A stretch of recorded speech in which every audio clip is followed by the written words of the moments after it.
আমার সৎমা আমাকে হুইল চেয়ারে থাকা একজন ধনী ব্যক্তির সাথে বিয়ে দিতে বাধ্য করেছিলেন, কিন্তু যে রাতে আমি তাকে বিছানায় নিয়ে গিয়েছিলাম আমি এমন কিছু আবিষ্কার করেছিলাম যা আমার হৃদয়কে স্তব্ধ করে দিয়েছিল। আমার নাম অনন্যা এবং আমার বয়স 24 বছর। শৈশব থেকে আমি আমার সৎমায়ের সাথে একই ছাদের নিচে বাস করেছি।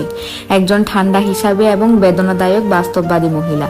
তিনি সর্বদা একই শিক্ষা পুনরাবৃত্তি করতেন, কখনো গরিবকে বিয়ে করো না মেয়ে, তোমার ভালোবাসার প্রয়োজন নেই, তোমার স্থিতিশীলতার প্রয়োজন। বছরের পর বছর ধরে আমি ভেবেছিলাম এটি কেবল জীবনের ধারা ক্ষতবিক্ষত একজন মহিলার তিক্ত পরামর্শ, কিন্তু যেদিন সে আমাকে একজন প্রতিবন্ধী পুরুষকে বিয়ে করতে বাধ্য করেছিল সেদিন সবকিছু বদলে গিয়েছিল।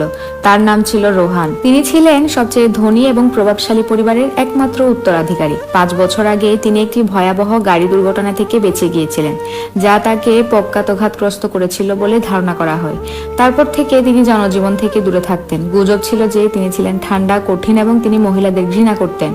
কিন্তু আমার বাবার মৃত্যুর আগে রেখে যাওয়া ঋণের কারণে আমার সৎমা আমাকে তা মেনে নিতে রাজি করান। যদি তুমি রোহানকে বিয়ে করো তাহলে ব্যাংক বাড়িটি দখল করবে না, তোমার মায়ের স্মৃতির জন্য এটা করো। সে অনুরোধ করলো। আমি রাজি হয়ে গেলাম, কিন্তু ভেতরে ভেতরে আমি অপমানে জ্বলে উঠলাম। বিয়েটা শহরের উপকণ্ঠে একটি পুরনো উপনিবেশিক হ্যাসিন্ডে অনুষ্ঠিত হয়েছিল। পাথরের খাঁজকাটা দেওয়াল, স্ফটিকের ঝাড়বাতি এবং মারিয়াচির ব্র্যান্ড সবকিছুর বিলাসবহুল স্বপ্নের মতো মনে করছিল।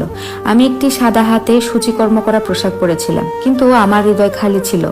বর তার হুইল চেয়ারে ছিল। সে হাসলো না, সে কথা বলল না, সে কেবল অন্ধকার অস্পষ্ট চোখে আমার দিকে তাকিয়ে রইল। মনে রেখো অনন্যা, সে সকালে আমার সৎমা আমার হাত চেপে ধরে ফিসফিসিয়ে বললেন, কিছুই প্রশ্ন করো না, শুধু মেনে চলো। বাবা মারা যাওয়ার পর থেকে আমি নিজের কোনো কণ্ঠস্বর না বলতে অভ্যস্ত। রোহান সেই বিশাল জমিতে প্রায় একাই থাকতেন। কর্মীরা চুপচাপ কথা বলতেন। দুর্ঘটনার আগে তিনি একজন মেধাবী তরুণ ব্যবসায়ী ছিলেন, স্বপ্নে ভরা। তারা এই বাগদত্তার কথাও উল্লেখ করেছিলেন যে একই সপ্তাহে তার জীবন চিরতরে বদলে গিয়েছিল। যখন তিনি আমাকে বিলায় প্রথম দেখেন তখন তিনি আমাকে স্বাগত জানাননি। তুমি এখানে থাকতে পারো, তোমার ইচ্ছা মতো জীবনযাপন করো, আমি তোমার জীবনে হস্তক্ষেপ করব না, তিনি নিচু ক্লান্ত কণ্ঠে বললেন। সে রাতে ঘটে আগের চেয়েও ঠান্ডা অনুভূত হয়েছিল। আমি ভীত সন্ত্রস্ত ভাবে তার ঘরের কাছে গেলাম। আমি তোমাকে ঘুমাতে সাহায্য করতে পারি, আমি ফিসফিস করে বললাম। এটা জরুরি নয়, তিনি উত্তর দিলেন। আমি জানি আমি এখন কেবল একটি বোঝা।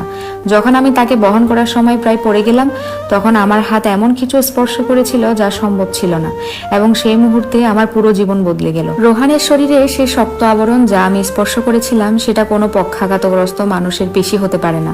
আমার আঙ্গুলগুলো তার কোমরের কাছে শক্ত একটি ধাতব কাঠামোর মতো কিছু অনুভব করলো। আমি দ্রুত আলো জ্বালিয়ে দিলাম। রোহান আমাকে বাধা দেওয়ার চেষ্টা করলেন, কিন্তু ততক্ষণে দেরি হয়ে গেছে। আমি তার প্যান্টের নিচ থেকে সেই কৃত্রিম মেকানিজমটি সরিয়ে ফেললাম। রোহান পক্ষাঘাতগ্রস্ত নন, তার পায়ে কোনো সমস্যা নাই। তিনি কেবল একটি জটিল ও উন্নত প্রযুক্তির ব্রেস পরেছিলেন যা তার পাগুলোকে নিষ্ক্রিয় করে রেখেছিল। এসব কি রোহান? আমার কণ্ঠস্বর কাঁপছিল। আপনি অভিনয় করছেন কেন?